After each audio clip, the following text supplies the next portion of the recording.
Hey guys, we're working here at Cheyenne Pickup Parts. We're redoing an 82 Chevrolet C10 half-ton two-wheel drive, original factory short bed truck. We're going to be using a lot of our parts in this, a lot of our interior pieces. I've got some rust repair we're going to do. I've only got 1 minute that I can share with you on Instagram, but we're going to be posting a lot of videos over on YouTube under Cheyenne Pickup. That's good. That's actually our sign over there. So just look us up. And like I say, we're going to be doing a lot of stuff and having a lot of fun with this. And this truck, guys, will be for sale when we're done. So if you're interested, follow along. All right, have a good day. Take care. God bless you. Hey, guys, we were cutting the exhaust or the headers off this 82, and I found me a little treasure trove here down in here. You're exploring it with me as I find it. Looks like maybe some insulation. Yeah, anything else up in there? Well, anything's come flying out of there. We're going to see it together. You never know what you're going to find, these old suckers.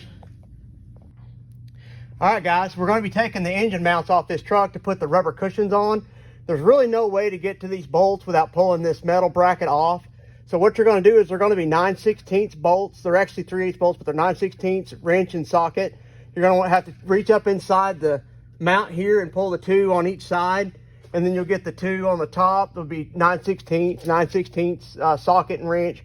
And then once you get those off, you'll be able to replace your rubber cushions. When I get these off, I'll show you what it looks like on the back side, and we'll put some new ones on it.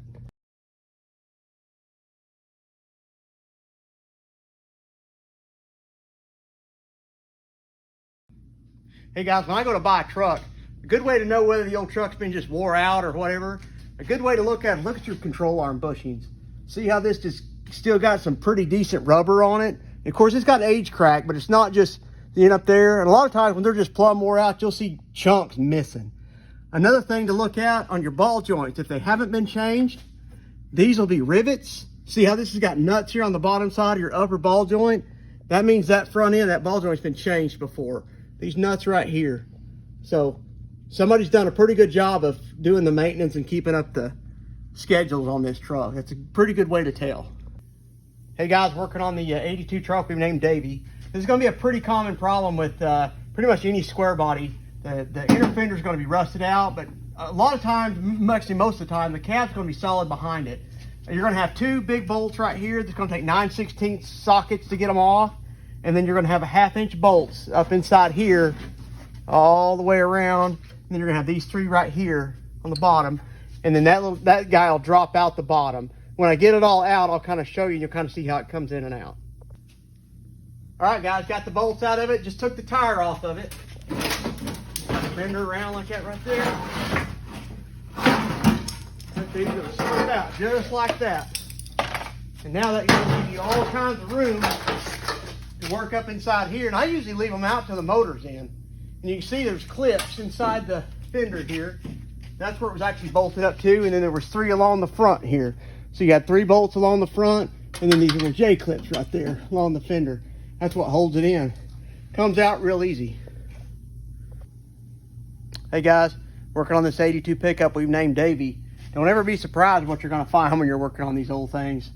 I got a hose here that's supposed to go from the caliper all the way over here, but look at here, we got us what I guess that's maybe a little extension, homemade extension. So anyway, we'll get a rubber hose that goes all the way and get that fixed up. But you just never know what you're going to find, so never count them out. Hey guys, Anthony coming at you from Cheyenne Pickup Parts.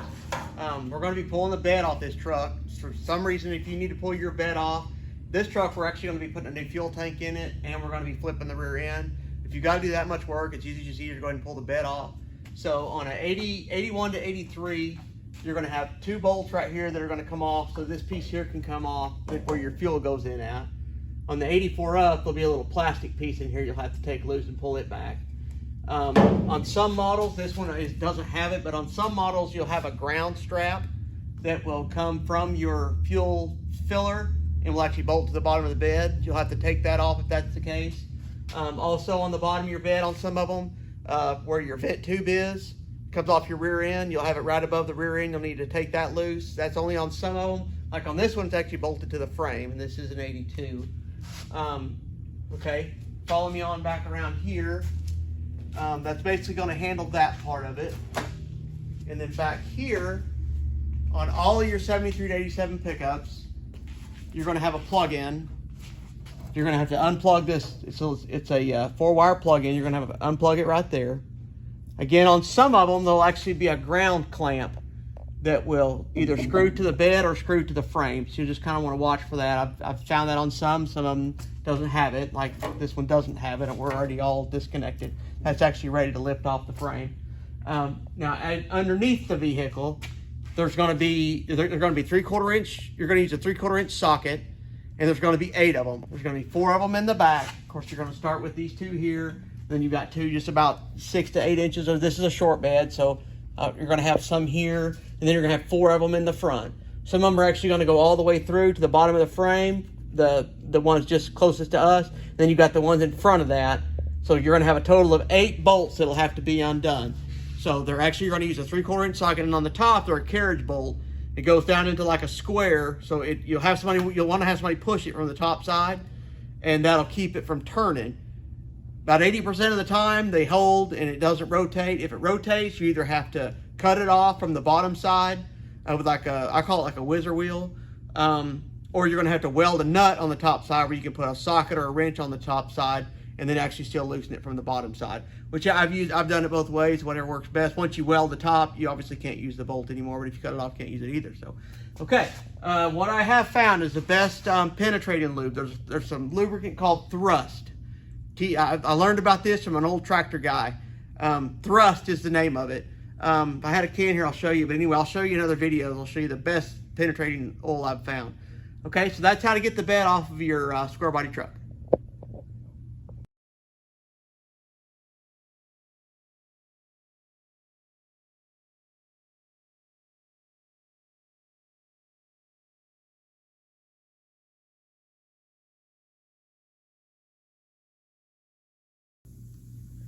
Still back here working hard on the 82 Davey. Today I've been working on pulling the cab and the cab bolts and the radiator support. Of course, 2 of them come out well. 2 of them broke, of course, obviously. So anyway, I'm working on, I cut the brake cable, getting the wires loose that go to that stay attached to the rear end. We were originally going to try to leave this truck on the frame, but I've got to change the steering column. I've already got the grill out of it. I've already got the bed off of it. I'm going to put a new fuel tank in it. So I decided, hey, we've gone that far. We're 6 bolts away and just a few little knickknacks to unplug. We're going to go ahead and pull that sucker off the frame. That way we can detail up the frame, get it painted, get the engine transmission all set in it while it's off. And like I say, follow us along. You'll see the steps as we go along and do all that. Hey guys, if you're going to pull off your body off the cab, body off the frame, and what you're going to need to do is there's a 3/8. It takes a 3/8 socket. There's a bolt right down inside that bulkhead. You're going to back that off. All right. This guy's actually going to just unplug like that, and then this guy right here is actually going to come. He's going to pop out of that bulkhead, and see, you can see here that's going to stay with the frame. You're going to have a pink wire. This is actually your fuel wire. I've already cut it. That way you don't have to take it all the way back and take it loose. So I usually just cut that pink wire. That's going to your fuel sending unit. If you were going to pull the front end clip, see this little guy right here, all these wires right here go with your front end clip. So if you wanted to take that off, which we're not on this one, but if you wanted to, you just do that right there, and now your front end clip is loose, all the wiring is going to go away. That's just how GM did it. They would put the cab, and then the frame would connect in here, and then the front end clip would go in there. All that just slides right back in place, and then when you get it all back together, you just plug that back in. You know, of course, one of them is missing right now, but then you plug that back in, put your bolt in there, hook it all back up again. Okay, and now that I'm at this point, I'm going to have to take the steering rod off. It's going to be a 15mm socket. It's going to loosen this guy off. You won't have to hold it from the other side because it's got a square on the back side if it holds it steel. So you'll just back that 15 off, and then you can take a hammer, tap that off. It's got enough slop in it, it'll actually come off that shaft, and then the cab's ready to come off. All right, we got the cab lifted up off the frame. Usually, I'll change the fuel tank. If you're going to use the fuel tank, you're going to want to change it because I actually put a dent in it with the lift coming up. But what we've got right here is 2x6, and as long as you catch the bottom of your fender here and go the full length to the back of your cab, there's actually a ledge right here that's like a pinch weld. It's designed to hold the weight of the truck. So once you've got it all like this, I mean, even our gaps and stuff are good. So, I mean, there's no, I've got the hood pulled off of it, and all the interior is still in this truck. So there's no like excessive force on anything. You're not going to damage anything by doing it this way. I've done it countless times. So I've got a little 2-post lift here. This is actually a DMS lift, which if you're looking for a lift, DMS out of Missouri, awesome company, awesome, great people, good Christian people, definitely recommend them. And I'm not paid by them. That's just something that I like. I got a 4-post lift and a 2-post lift. I even got their mountain balance machine, so top-notch company, DMS lift. One of the reasons I want to actually change this or lift it up off the frame was because when I was going around to see the condition of the cab mount bushings, I noticed that the head of that bolt right there was actually missing.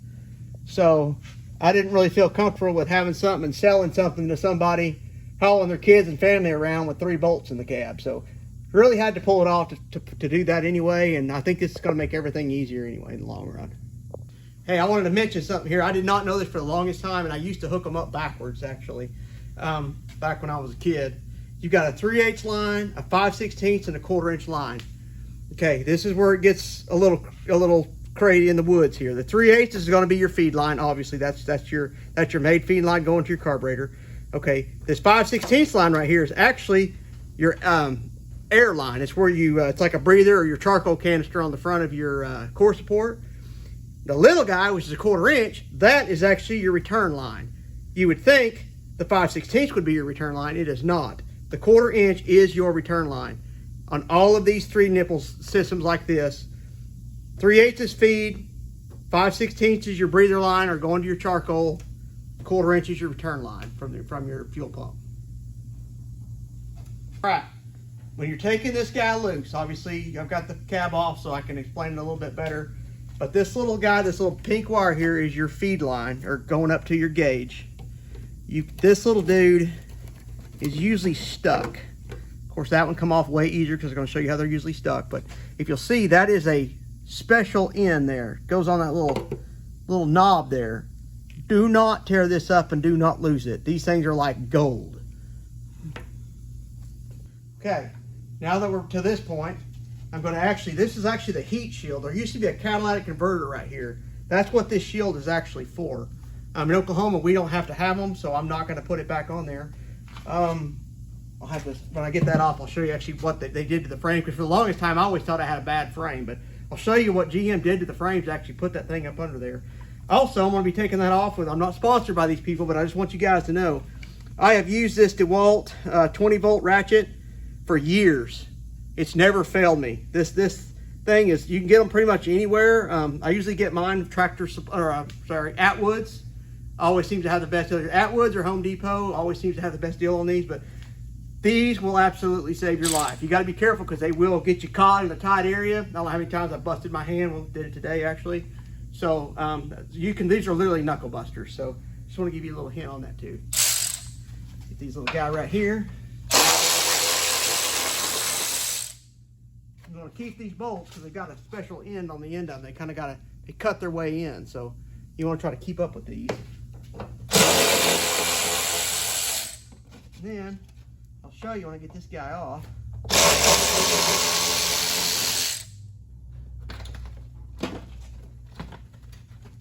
We got a bolt hidden in here somewhere. It's like a little archaeology. If I find a gold nugget, it's mine. You know?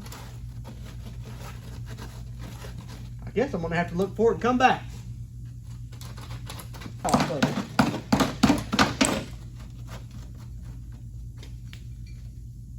the bolt's almost rounded off. Maybe it'll come off, I don't know. Hey, we got movement. We got movement. We did it. Okay, this is where I'm talking about, guys. Remember when I told you about the frame? See how this is all bent right here? And you're like, what in the heck has happened? How it's straight and then it bows down. The reason GM did that was because when they had to put the catalytic converters on them, they didn't really have a frame that would fit. So they just took something at the frame and just bent that sucker down so they'd have room right here to mount the catalytic converter. Just a GM's way of getting around it. Hey guys, we're fixing to take the fuel tank off the frame. Key point I want to tell you about, something I didn't know for the longest time. The easiest way I told you the other day to work on a fuel tank is to pull the bed. I know that sounds crazy, but I promise you it will save you tons of time, tons of work, because the cab is usually setting right here.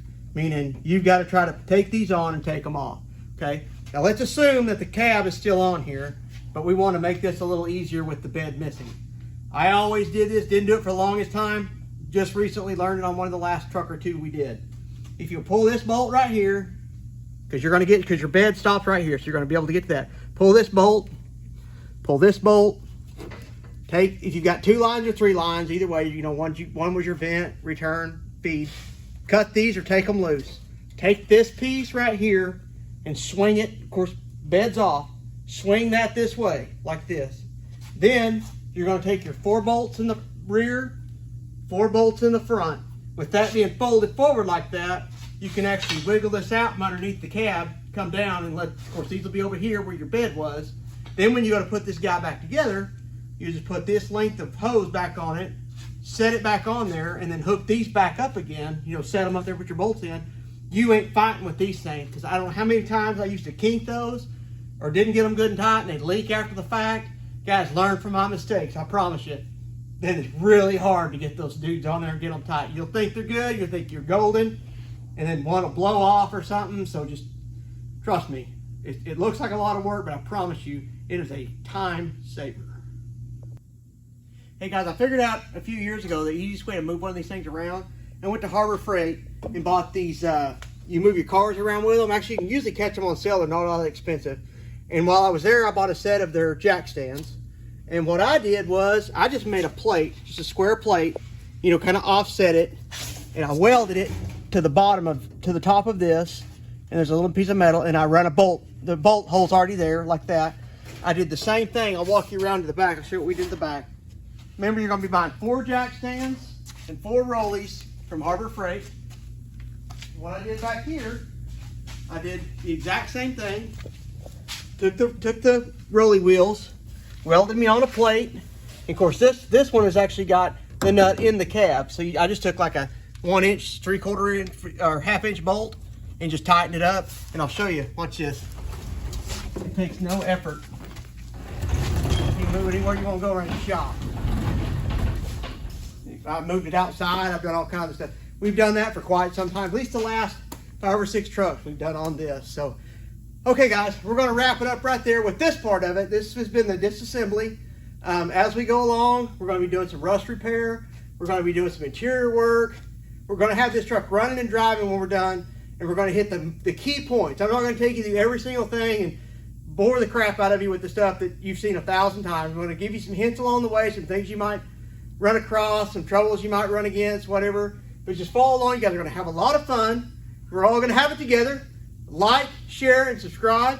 Keep up with us, guys. And look at our website, CheyennePickup.com. You'll find a lot of interior parts, dash pads, stuff like that over there. And until then, I'll see you guys on the next one.